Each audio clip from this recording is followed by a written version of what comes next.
नमस्कार दोस्तों। साल 1999 रूस की बर्फीली धरती से एक डॉक्टर अपनी टीम के साथ निकलता है। नाम डॉक्टर अर्नस्ट मुल्डाशेव। पेशे से एक आई सर्जन, लेकिन रुचि विज्ञान से कहीं आगे, रहस्यों की दुनिया में। उनका लक्ष्य था दुनिया के सबसे रहस्यमयी पर्वतों में से एक, माउंट कैलाश। तिब्बत के पश्चिमी क्षेत्र में स्थित ये पर्वत सदियों से आस्था, किंवदंतियों और अनसुलझे सवालों का केंद्र रहा है। कई हफ्तों तक चली इस एक्सपीडिशन के बाद जब मुल्डाशेव रूस लौटे तो उन्होंने ऐसे दावे किए जिन्होंने इंटरनेट और मीडिया की दुनिया में तूफान ला दिया। उन्होंने कहा कि कुछ साल पहले 4 साइबेरियन पर्वतारोहियों ने कैलाश पर चढ़ने की कोशिश की थी और लौटने के 1-1.5 साल के भीतर वे सभी असामान्य रूप से बूढ़े हो गए और मर गए। उनके एक टीम मेंबर ने तो यहां तक दावा कर दिया कि माउंट कैलाश एक टाइम मशीन है, जहां समय अलग तरह से चलता है। कहा गया कि यहां कुछ ही घंटों में इंसान के बाल और नाखून उतने बढ़ जाते हैं जितने सामान्य जगहों पर हफ्तों में बढ़ते हैं। इन दावों ने आग की तरह इंटरनेट पर फैलना शुरू कर दिया। बात यही नहीं रुकी। मुल्डाशेव ने यह भी कहा कि कैलाश पर्वत अंदर से खोखला है, इसके भीतर विशाल गुफाएं हैं और उन गुफाओं में किसी प्राचीन मिथिकीय सभ्यता के लोग समाधि की अवस्था में आज भी मौजूद हैं। देखते ही देखते ये कहानियां इतनी वायरल हो गईं कि आज भी अगर आप इंटरनेट पर माउंट कैलाश सर्च करें तो सबसे पहले यही दावे सामने आते हैं। लेकिन सवाल ये है, क्या इनमें कोई सच्चाई है? क्या वाकई कैलाश के पास समय अलग तरह से बहता है? और अगर नहीं, तो फिर माउंट एवरेस्ट जैसे पहाड़ जो कैलाश से कहीं ऊंचे हैं, उन पर हजारों लोग चढ़ चुके हैं, लेकिन कैलाश पर आज तक कोई क्यों नहीं चढ़ पाया? अगर हम नक्शे पर नजर डालें तो माउंट कैलाश भारत चीन सीमा से लगभग 100 किलोमीटर दूर तिब्बत के पश्चिमी क्षेत्र में स्थित है। इसकी ऊंचाई करीब 6,638 मीटर है, यानी माउंट एवरेस्ट से लगभग 2,200 मीटर कम। फिर भी कैलाश की सबसे अनोखी बात इसकी ऊंचाई नहीं, बल्कि इसकी आकृति है। ये पर्वत लगभग एक परफेक्ट पिरामिड की तरह दिखाई देता है। इसकी ढलान इतनी तीव्र है कि इसके बड़े हिस्से पर बर्फ तक टिक नहीं पाती। लेकिन इस पर्वत को सबसे अलग बनाती है इसकी धार्मिक महत्ता। दुनिया के 4 अलग-अलग धर्म, हिंदू धर्म, बौद्ध धर्म, जैन धर्म और बौन, सभी माउंट कैलाश को पवित्र मानते हैं। हिंदू धर्म में मान्यता है कि कैलाश भगवान शिव और माता पार्वती का निवास स्थान है। यही वो स्थान है जहां शिव ध्यान में लीन रहते हैं। रावण की कथा भी यहीं से जुड़ी है। जब अहंकार में चूर रावण ने कैलाश पर्वत को उठाने का प्रयास किया और शिव ने मात्र अपने पैर के अंगूठे से उसे दबाकर उसका घमंड चूर कर दिया।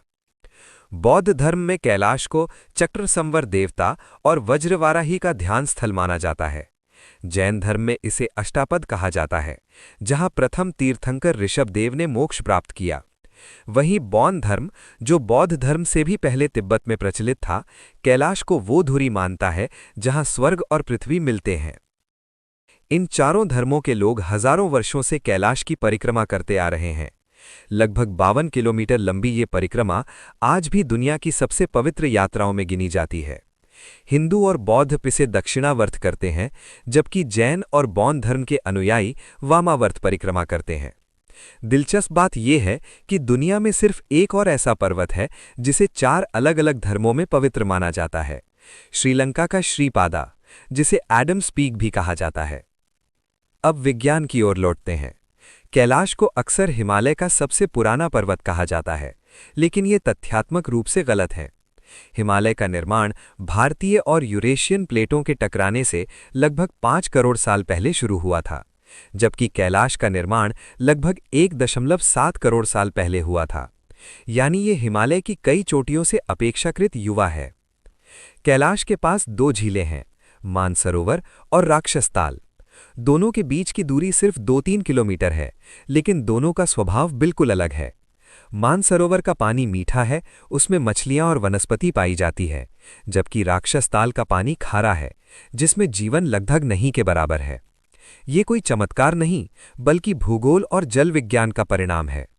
राक्षसताल एक एंडोरेहिक झील है, यानी ऐसी झील जिसका पानी बाहर नहीं निकलता। समय के साथ साथ इसमें खनिज और नमक जमा होते चले गए, जिससे इसका पानी खारा हो गया। अब आते हैं सबसे चर्चित दावे पर, टाइम डायलेशन।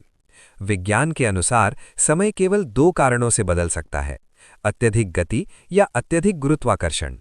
माउंट कैलाश के पास ना तो कोई असाधारण गति है और ना ही गुरुत्वाकर्षण में कोई खास अंतर है। बाल और नाखून तेजी से बढ़ने का भी कोई वैज्ञानिक प्रमाण नहीं है। ये सारे दावे मूल्डाशेव के बयानों से जुड़े हैं, जिन्हें कभी किसी पीयर रिव्यूड साइंटिफिक जर्नल ने स्वीकार नहीं किया। असल सवाल ये है, फिर कैलाश पर कोई चढ़ा क्यों नहीं? इसका जवाब डर या किसी अदृश्य शक्ति में नहीं, बल्कि सम्मान में छिपा है। 1926 में ब्रिटिश एक्सप्लोरर ह्यूग रटलेज ने इसे अत्यंत कठिन बताया। 1985 में दुनिया के महानतम पर्वतारोही राइनहोल्ड मेसनर को भी चढ़ने का प्रस्ताव मिला, लेकिन उन्होंने ये कहते हुए मना कर दिया कि देवताओं के पर्वत को जूतों से रौंदना मानवता के लिए अपमान होगा। 2001 में अंतर्राष्ट्रीय विरोध के बाद चीन ने कैलाश पर चढ़ने पर स्थायी प्रतिबंध लगा दिया। तो सच क्या है? माउंट कैलाश कोई टाइम मशीन नहीं है, ये कोई एलियन पिरामिड नहीं है, ये कोई दूसरी दुनिया का द्वार नहीं है, लेकिन ये ऐसी जगह जरूर है जहां विज्ञान और आस्था आमने सामने खड़े होकर हमें ये सिखाते हैं कि हर चीज को जीतना जरूरी नहीं होता। कुछ स्थान ऐसे होते हैं जिन्हें समझा जाता है, नापा नहीं जाता। और शायद यही कारण है कि माउंट कैलाश आज भी अडिग खड़ा है, एक पर्वत नहीं बल्कि मानव विश्वास और विवेक की परीक्षा बनकर। अगर आपको ये वीडियो पसंद आया हो तो कृपया हमारे चैनल को लाइक और सब्सक्राइब करें। इससे आपको और भी भारत के इतिहास और सभ्यता पर आधारित रोचक डॉक्यूमेंट्री वीडियो देखने को मिलेंगे। धन्यवाद।